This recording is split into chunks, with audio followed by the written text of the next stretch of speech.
Hey, it's Theo, and thank you for joining me on this crazy 24-hour review day. I have 7 more cards to review, and yeah, the cards are going to be 1 neutral, 3 cards from Rogue, and 3 cards from Hunter. So I have 3 more videos later today or tomorrow, depending on your time zone, with all the remaining cards from the mini set Embers of the World Tree. So yeah, let's get started with the cards from today. And the first card is a neutral one, which is the Zakali Flamemancer. A 6-mana 4/4 Battlecry. If every card in your hand is of a different cost, reduce that cost by 2. So yeah, this is a big mana cheat card, and yeah, they often see play, but this one has a pretty strict requirement. So no card of the same cost, and yeah, that can be pretty difficult. Also, yeah, if you're playing a combo deck, generally you would want, cards of the similar cost. Usually you have to use the same spell twice. But this card kind of says no to that, although, yeah, you can still use 2 of the same card, obviously, as long as you didn't draw both. And I think this card is only going to see play in any combo deck, because, yeah, the mana cheat can be nice for any deck. Yeah, the requirement is way too strict for just like control decks to use it, right? But I think its ability to reduce cards by 2 mana is not one to be underestimated. So I'll be giving it 2 stars. I don't think it's gonna see a lot of play. I think it will see play at some point. Just, yeah, it needs some very specific decks to work in.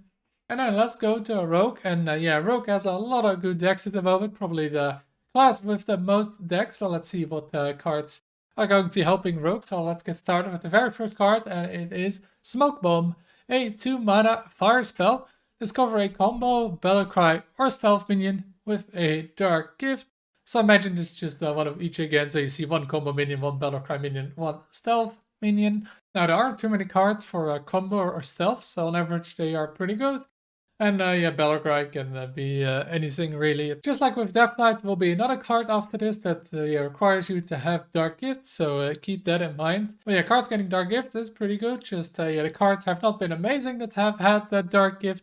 Besides Xavier's, I think you can compare this card to the Creature Madness. It's 2 mana, and then possibly gets you a play for the next turn. Although you have Creature of Madness, it's always the case. And yeah, it just makes it a lot worse. Also because you don't get a 1/2 with it, which while is not a lot, it's still something. And that you can also Shadow Step. And yeah, I think this card is just worse than Creature of Madness. But I think I'll still be giving it 2 stars because, yeah, it might see some play with the next card. And then speaking of the next card, it is the Cinder Sword, a 1-mana 1/2 weapon, Battlecry. If you're holding a minion with a Dark Gift, gain +3 attack. So, yeah, a 1-mana 1/2 weapon, nothing to write home about. But a 1-mana 4/2 weapon, now that is an extremely strong weapon. 1-mana do 8, I mean, which deck does not want to do that?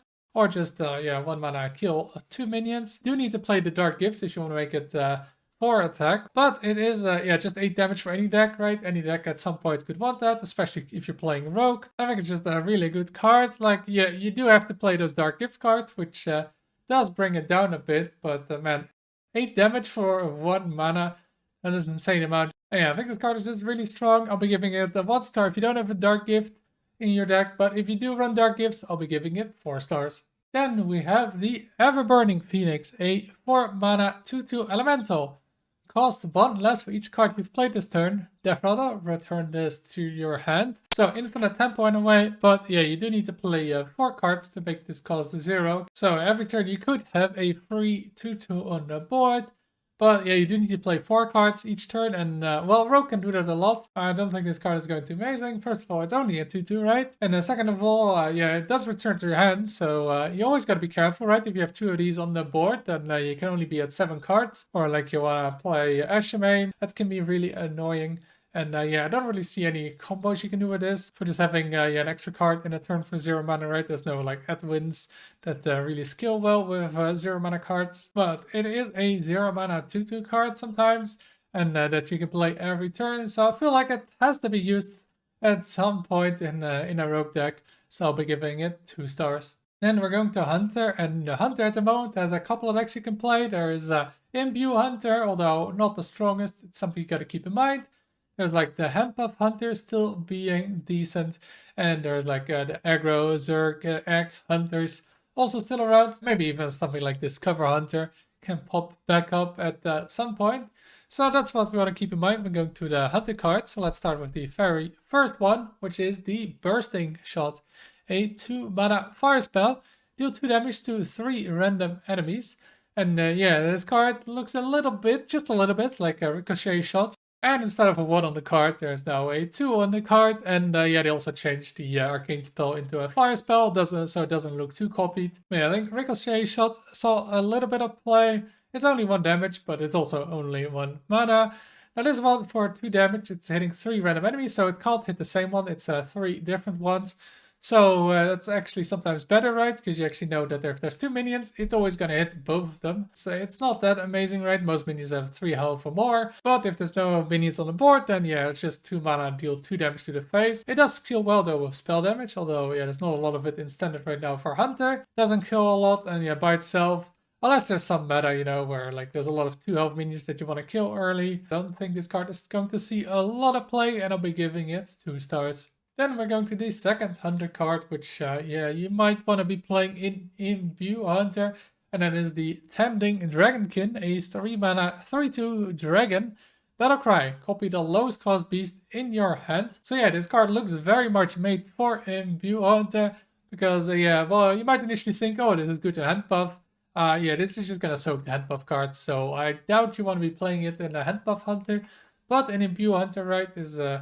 looks like a perfect fit. Just like a big beast like Malord or especially King Plush to 0, and then you play this one and suddenly you have double the flesh, right? If you made that one cost 0, that means it's already 15 attack. So I think that's gonna make it potentially a lot easier to actually OTK with the deck. Now often yeah, you have to bounce your King Plush a couple of times to win, and yeah, with this one you might not have to do that anymore. In other decks though, just copying a beast, it's not that amazing unless you need like one specific beast copied badly. Then yeah, you're probably not going to be playing it. But this one, yeah, in Imbue Hunter, I think it's going to be pretty good, and I'll be giving it 3 stars. And the last Hunter card we have, and yeah, the art might look a little bit familiar.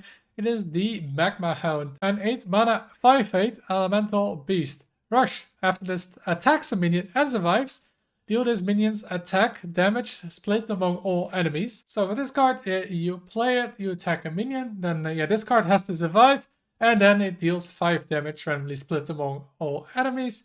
So this can go face, so it would be excellent, you know, to kill like 1 minion and then the rest goes face.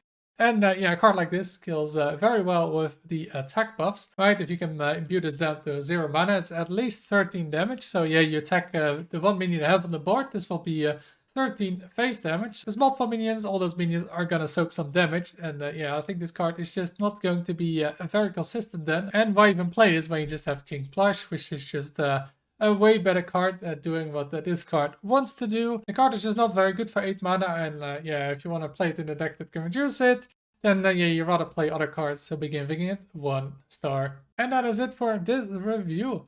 Make sure to check out my previous video that I uploaded a couple hours ago, and make sure to stay tuned to the channel for more reviews of the Into the Emerald mini set and Members of the World Tree. Thank you for watching, and until next time.